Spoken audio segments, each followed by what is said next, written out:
Durante muitos anos da minha vida, eu achei que tinha uma coisa muito errada comigo. Eu era uma criança chata, uma criança questionadora. Eu era boazinha, eu era obediente, mas eu sempre chorei muito. Eu tinha minhas manias e meus costumes. Eu não tolerava barulho. Eu era uma criança sensível. E, ao mesmo tempo que eu era muito criticada por ser assim, eu era elogiada por ser uma criança muito inteligente. E é incrível porque isso é extremamente, parece que às vezes é contraditório, né? Ao mesmo tempo que algumas pessoas me criticavam, outras pessoas me elogiavam.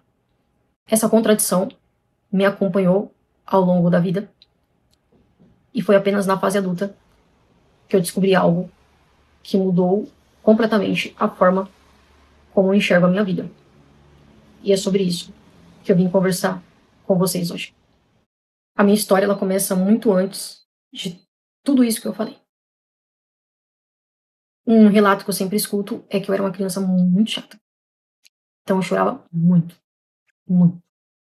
Eu era uma bebê que chorava muito. Ao ponto que minha mãe teve que parar de trabalhar para cuidar de mim.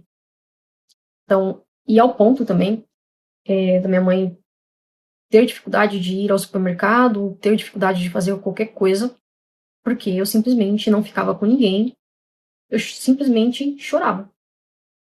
Minha mãe contou para mim uma história que ela me deixou com uma pessoa, uma parente, e quando ela voltou para me buscar, a pessoa falou que eu comecei a chorar na hora que ela deixou e só parei de chorar quando minha mãe foi me buscar. Minha mãe também contou uma outra história, que ela foi passar um final de ano, um ano novo, na casa dos parentes do meu pai, e eu chorava muito. Eu olhava pro teto e eu começava a chorar. Eu chorava desesperadamente, loucamente. Eu não parava de chorar. E eu só parei de chorar praticamente quando eles retornaram para minha casa e eu olhei e vi o teto, eu reconheci a casa, eu reconheci os cheiros, o ambiente e eu parei de chorar. Conforme eu fui crescendo, eu fui criando hábitos e costumes. Um dos hábitos que eu criei era de sempre cheirar o alimento quando me entregavam, né? Então a pessoa falava assim: ah, você quer um bolo? Ah, quero. Não sei, talvez. Aí eu pegava, cheirava e, dependendo do cheiro, eu comia, tentava comer ou eu recusava o alimento pelo cheiro. Então, eu era exatamente essa criança. Eu tinha uma sensibilidade muito grande ao ponto da pessoa falar: você quer um copo d'água? Eu falar sim. E ela me entregar e eu olhar, cheirar o copo, cheirar para ver se tinha algum cheiro, enfim. E se eu tivesse visto alguém tomar, eu estava observando ali já ela tomando de um lado, eu ia simplesmente virar o copo pro outro lado e ia tomar. Uma sensibilidade assim, surreal, parece que de outro planeta, uma coisa. Enfim, eu sempre recebi muitas reclamações e críticas, né, por ter esse comportamento. Ah, porque você faz isso? Ah, porque você é assim? Ah, que frescura, ah, que não sei. Enfim, né, são ócios do ofício, né. Com tudo isso, eu aprendi algo muito cedo. Era muito mais fácil falar não, obrigado, do que pegar o alimento e cheirar, né. Ou seja, evitar os julgamentos, evitar ser chamada de fresca, eu evitava como? Recusando. Iam achar eu fresca. Então, eu falava não, obrigado, não quero. Mas a comida não era o meu único problema. O barulho, ele também era um enorme problema para mim. Eu, se tem uma coisa que eu consegui entender, é que eu não evitava os barulhos porque meu ouvido doía. Mas eu evitava o barulho, eu odiava o barulho, eu odeio o barulho, porque ele me tira da minha zona de conforto. Ou seja, se eu for tentar ler alguma coisa e tiver um barulho muito alto, eu não vou conseguir ler. Eu não consigo prestar atenção. Então, o barulho, eu gostava muito de ler, eu gostava muito de fazer algumas coisas e o barulho, ele me desconcentrava. Então, quando as pessoas começavam a conversar, muitas pessoas juntas, quando falavam muito alto, eu falava, pedia para falar mais baixo, eu pedia para baixar o volume de televisão, era chata. E a pessoa achava idiotice, né? E eu ia lá e apertava no botão. Isso quando não me levava xingo, porque eu puto ia lá e desligava a televisão. Porque o barulho sempre foi terrível, eu odiava barulho. Cara, barulho pra mim era um tormento assim, que vocês não têm noção até hoje. É, mas era, e eu não entendia o porquê ele era ruim. Eu não entendia. Ele só me incomodava e eu pedia de forma desesperada para as pessoas, mano, abaixa isso. Meu, tá muito alto. Para. Abaixa. Pra pessoa não tava alto, mas pra mim, cara, pra mim parecia que tava entrando assim nos meus tímpanos e eu só conseguia prestar atenção nesse barulho, eu não conseguia prestar atenção em mais nada. Mas talvez o local onde essa questão tenha ficado muito mais evidente tenha sido na escola. Eu simplesmente não entendi o que a professora falava. Sério. Eu não entendi absolutamente nada. Eu não conseguia acompanhar o que a professora falava. Eu me lembro perfeitamente, assim, quando eu já sabia escrever, que eu demorei muito para aprender a ler e escrever. Eu aprendi a ler e escrever no final da terceira série sozinho. Não foi com a ajuda da escola. Porque eu não conseguia acompanhar a aula, então eu tive que bolar um plano em casa para tentar, né, se desenvolver. Eu me lembro perfeitamente da professora passar a lição na lousa e eu olhar lá. E eu escrevia eu. Aí eu lia duas palavras e eu não lembrava qual era a segunda, e eu olhava de novo e voltava. E assim eu conseguia terminar de escrever o texto. E de tudo isso tem uma coisa que eu sempre lembro, é que a professora ela passou uma atividade na terceira série. Ela passou uma atividade de matemática e falou, olha, vocês vão valendo 10 e é pra fazer em casa. E eu fui na minha prima pedir ajuda, só que eu fiz. Quando eu fui entregar pra ela, ela olhou pra mim, olhou pra lição, olhou pra mim, olhou pra lição e falou assim, você tem certeza que foi você que fez? E eu falei, tenho, fui eu. Ela, tipo, fez, tipo, duvido muito, e deu 10. E até ali eu tinha muita dificuldade, né? Muita dificuldade mesmo. Eu não sabia escrever direito, minha letra era horrível, eu não sabia fazer quase nada. Eu fui chamada, quando eu tava lá na segunda série, se eu não me engano, meu pai foi chamado para falar, pra professora falar que eu não sabia nada, que eu não conseguia prestar atenção na aula, que eu ficava boiando. Enfim. Mas algo muito curioso acontecia comigo. Quando eu chegava em casa, eu estudava. Eu tinha alguns livros, então, por exemplo, eu estava numa aula que era sobre matemática, então eu pegava de matemática e ia estudar em casa. Na verdade, eu comecei a sempre ir muito bem na escola a partir da quarta série, que já tinha umas matérias de ciência, de física, umas coisas que me chamavam um pouco mais a atenção. Até o momento em que era só linguagem e matemática, nossa, era uma decadência total. Mas como eu comecei a ir bem, por exemplo, na quinta série eu me lembro que eu arrebentei na matéria de ciência. E o primeiro semestre foi sobre sistema solar, planeta Terra. E eu arrebentei, fui super bem. Por quê? Porque eu tinha um livro sobre isso em casa. Então a professora dava aula, quando chegava em casa eu ficava lendo sobre. Então, eu sabia que assim, a única forma que eu tinha de acompanhar a matéria, de acompanhar, de ir bem, era ir estudando conteúdo em casa. E até aquele momento, ali na quinta, sexta série, não tinha acesso à internet, né? A única coisa que eu tinha em casa eram alguns livros que meu pai tinha me dado. Toda essa questão gerou uma contradição na minha vida. Por quê? Eu fui muito criticada por ser diferente, mas elogiada por ser inteligente. E isso fez com que eu começasse a estudar mais. Eu gostava, né, de saber um pouco de tudo, de saber conversar com as pessoas sobre todos os assuntos, de dominar tudo. Cara, eu adorava, era muito bom. Então eu comecei a estudar mais. E eu comecei a me cobrar mais. E a querer sempre ser a melhor. Né? E quando eu alcançava o que eu queria, eu não conseguia comemorar, porque não era o suficiente na minha cabeça. E aí eu criei, né, um lema, né? Foi o seguinte: eu vou estudar, porque o meu objetivo estudando é ser amanhã melhor do que eu fui hoje. É saber mais amanhã do que eu sei hoje. Eu sabia que se eu estudasse daqui a um tempo, se eu começasse a estudar um assunto, daqui a um mês, talvez eu não fosse ser quem eu gostaria de ser. Mas eu ia ser mais do que eu estava sendo naquele dia. Isso ficou muito claro. Então eu estudava bastante. Só que a minha exaustão, ela sempre foi imensa. Então eu ficava muito cansada. Muito cansada.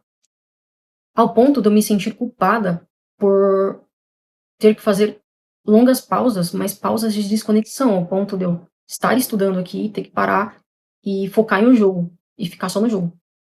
E depois eu voltava para me estudar. Eu sempre precisei, eu preciso até hoje, né? Fazer longas pausas, me desconectar de tudo para me recompor, para me conseguir retomar. Então, a minha exaustão mental, e muitas das vezes, ela era muito maior do que a física. E eu sentia uma diferença quando eu se comparava com os outros, porque a exaustão mental dos outros não era como a minha sempre era muito maior. E pimba, eu consegui, eu finalizei o ensino médio, foi muito fácil, porque afinal de contas eu estudei em escola pública, e quem estuda em escola pública sabe a mediocridade, que aquilo é horrível. E eu terminei o ensino médio e eu percebi que eu não sabia nada mesmo sabendo muita coisa. Fiz o Enem, foi uma decepção. E aí eu conversei com meu pai e eu falei, olha, quero fazer cursinho. E eu fiz 1 ano de cursinho. Então meu pai pagava o transporte e minha mãe me ajudava um pouco com a ajuda de custo para me comer alguma coisa. Mas foi muito difícil para eles porque, apesar de que o valor não era muito alto, mas eles não tinham tanta condição de pagar, mas mesmo assim eles se esforçaram e pagaram o cursinho. Ocorreu todo um percurso e eu consegui uma vaga na faculdade pelo ProUni e algo incrível aconteceu. Eu não consegui comemorar. Para mim aquilo era uma mera obrigação. E aí entra uma outra questão. Então eu consegui a vaga na faculdade. Para muitos é um sonho, para mim era a minha obrigação. Passei e eu não consegui comemorar porque era minha obrigação ter conseguido aquela vaga. E foi exatamente na faculdade que algo começou a me chamar muito a atenção. Eu estudava muito. E muitas das vezes, muito mais do que outras pessoas. Eu sabia a matéria, mas na hora da prova, eu acabava esquecendo. E errava. Pois é. Ou eu entrava em pânico, entrava em desespero, e por não ler uma pergunta corretamente, eu respondia a alternativa errada, e enfim, acabava também indo mal e tirando uma nota que não era esperada por mim. Essa situação começou a me incomodar, mas me incomodar de verdade.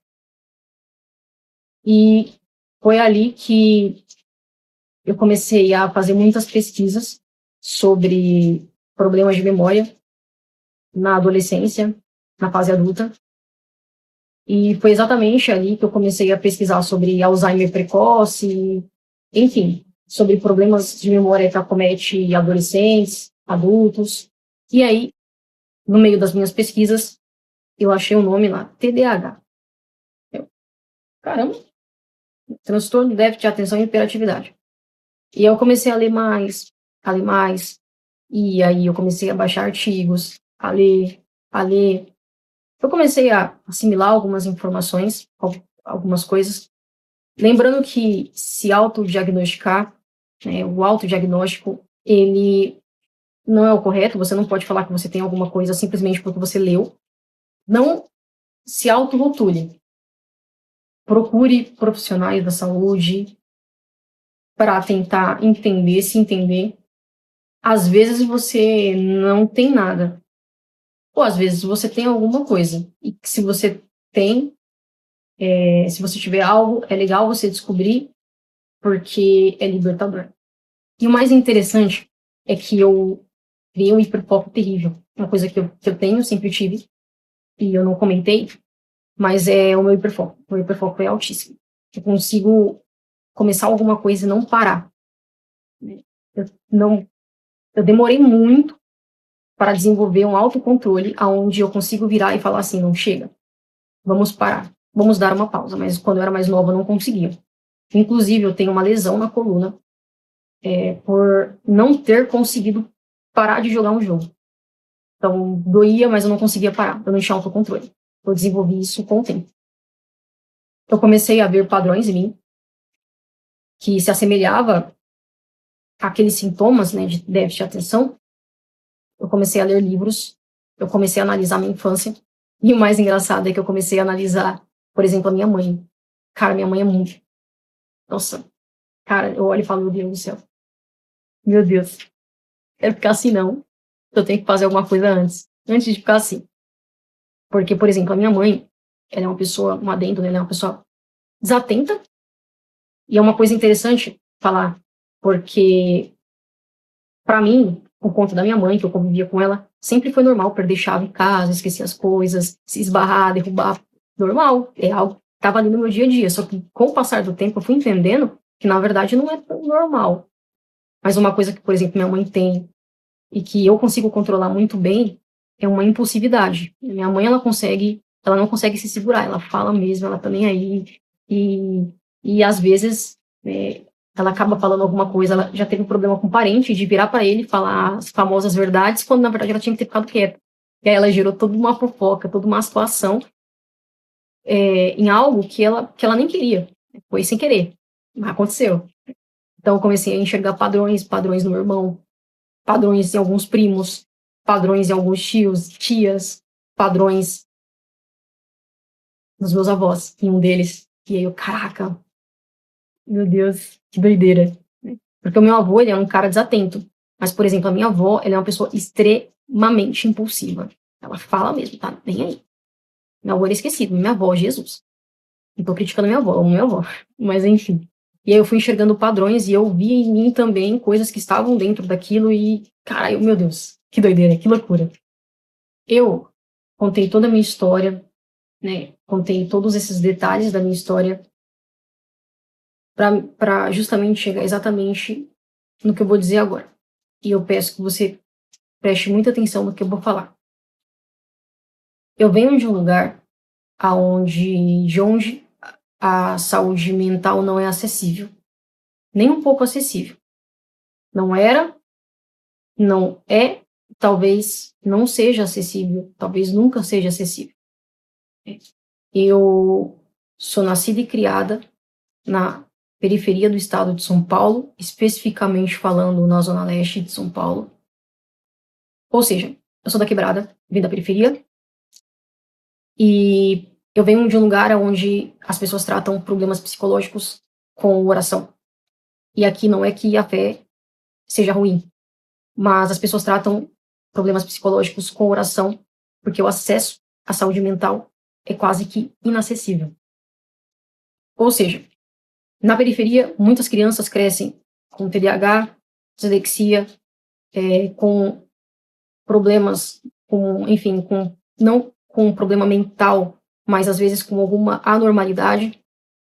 Muitas crianças neurodivergentes na periferia, elas não conseguem ter acesso ao tratamento. Aliás, tratamento não. Elas crescem sem sequer ter uma hipótese de diagnóstico. E com isso, elas são taxadas de preguiçosas, de problemáticas, difíceis. Essas crianças, elas não viram pacientes. Essas crianças, elas viram estatística. E muitas vezes, estatísticas no crime, na criminalidade.